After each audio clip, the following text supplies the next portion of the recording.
আমারই এক class friend কামেল pass একদিন বলছে ছি ছি ছি ছি ছি আব্দুর রাজাক বলছে যে হাদিস জাল। এ হাদিস কে বর্ণনা করেছে? উমার। হ্যাঁ আপনারা বলেন তো উমার কি মিথ্যে কথা বলতে পারে? তখন জনগণ বলছে না, এই দেখেন আব্দুর রাজাক এই হাদিসকে মিথ্যে বলছে, যে হাদিস উমার বর্ণনা করেন। জনগণ তো আর বুঝে না, জনগণ তো আর বুঝে না যে হাদিস কিভাবে নকল হয়েছে।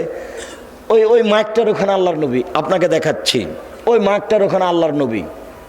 এবার আল্লাহর নবী থেকে কথা শুনছেন আমার ওই ভাইয়ের ওখানে আবু হুরায়রা রাদিয়াল্লাহু তাআলা আনহু, উনি সাহাবীর স্থানে, তারপরে সাহাবীর পরে তাবেঈর স্থানে, তারপরে তাবেঈর পরে ইনি একজন, তারপরে আমার স্থানে ইমাম বুখারী। এখন ইমাম বুখারী বলছেন আমি হাদিস শুনেছি আমার শিক্ষক মাখুল হতে, তিনি বলছেন আমি হাদিস বর্ণনা করছি আমার শিক্ষক